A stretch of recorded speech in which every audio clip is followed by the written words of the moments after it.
Hello, welcome, Cabbage here.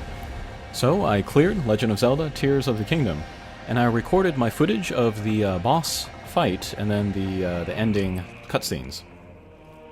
I am not good at reacting. I'm very jealous of people that can do it very naturally. But instead, I can use this chance to talk about something that I wrote up today. I was thinking of maybe including it in my review of the game, but since I have it now, might as well do it now.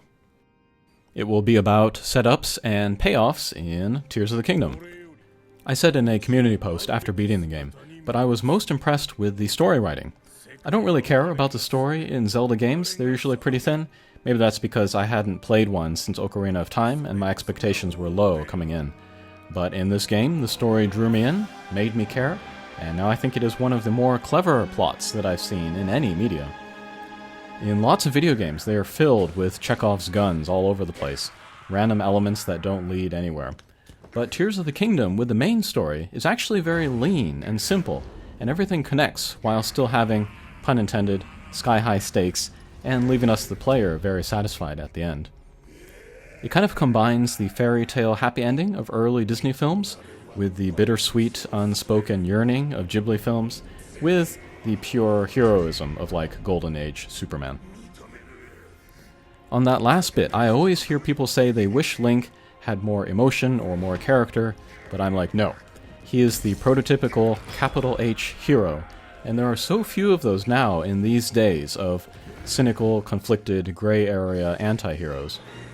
Part of why this game and the ending and Link's character are so great is that they satisfy that desire in us for happy endings, pure intentions, courage in the face of danger, sacrifice and trust answered by devotion and bravery. It's not cool, but it speaks to something primal in us. I think it speaks to the child in us.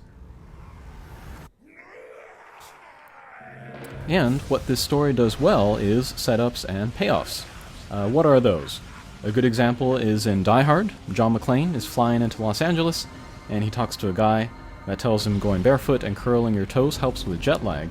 Later, he tries it out, and it works, but after the terrorist attack, there is now that famous scene burned into all of our minds where he makes the decision to run over broken glass, and later we see him pulling glass out of his feet. Oof. Great moment in cinematic history. Another one is in Jaws. Brody accidentally knocks over some air tanks, and Hooper's like, whoa, those are dangerous, be careful. And then later, they shoot an air tank to take out Jaws. In Die Hard's case, we would never have gotten those later scenes if McClane had left his shoes on. And in Jaws' case, you could still blow up the tank and blow up Jaws without setting that up, but the audience would have a big what just happened moment, and maybe Hooper would have to explain afterwards that air tanks are dangerous, and that would be anticlimactic, like at the end of Psycho or something. There are lots of little setups and payoffs in Tears of the Kingdom. One example is the torch used in the intro appears again at the end, and it has no bearing on anything, but it connects us back to that beginning sequence, reminds us that Zelda held it, that we are here to fulfill Zelda's wish, and that we have come so far in the meantime. I watched a few other people's reactions to this ending sequence when they come on this torch, and they reacted very strongly, so yeah, it clearly paid off, despite being such a minor thing. The truly clever thing about this game is how a major setup pays off twice. The first is definitely enough to carry a narrative, but the second is just mind-blowing, and it makes the first even better. As we go through the game and collect memories, we get more and more hints about dragons and the Magatamas and the Master Sword and time travel. By the time it is concretely confirmed that the Light Dragon is actually Zelda, many people guessed it already, but even then, to see the moment actually play out is still really powerful, because the setup was so good, and then the stakes are so high.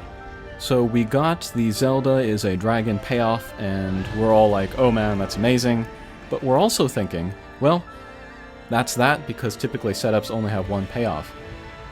But the swallowing the Magatama to become a dragon setup pays off again when Ganon swallows his stone, which I doubt most people saw coming. And so actually, the payoff of Zelda could be argued to be the setup for Ganon, which is genius. What a fake out, and then what a jaw-dropping moment. The great advantage of successfully paying off setups is that they legitimize whatever is going on. It's why so much of what happens feels so right. It feels earned. I think the final form change of Ganon, where he swallows the stone and becomes a dragon, it could have definitely worked if it just happened out of nowhere.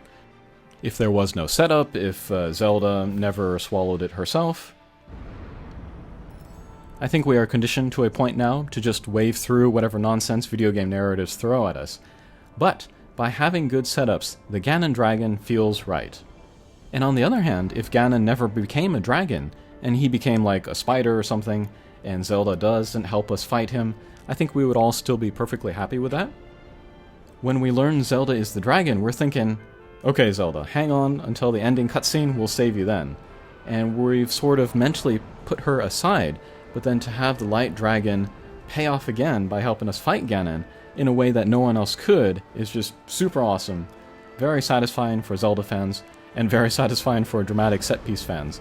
The scenario of dragon versus dragon high above Hyrule, with Link in between, and everything leading up to make that happening, fitting together so well, is just amazing.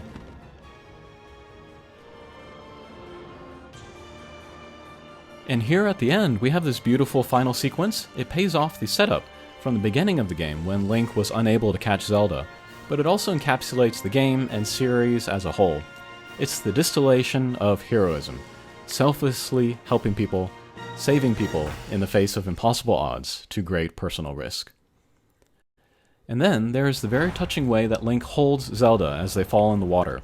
And I love this because it has a fan service quality to it, but it's also totally practical, so it's open to interpretation. There is always the hint of romance between the two across games, but it never actualizes, and it can't, and it shouldn't, really. Both Zelda and Link understand their roles in Hyrule, and they understand that romance between them would not be in the best interests for the kingdom. She is the princess, he is her protector. She is the virgin, he is the celibate, and it's for the good of Hyrule. A lot of Japanese narratives only hint at romance between the leads, and most of them are cop-outs, but this one is for a very good reason, and so imagining that they may indeed love each other, but are suppressing it for the greater good, makes it all the more heartbreaking. Okay, that'll do it for this video. I'll start thinking about my review of the game next. Thanks for watching, and we'll see you again. Take care.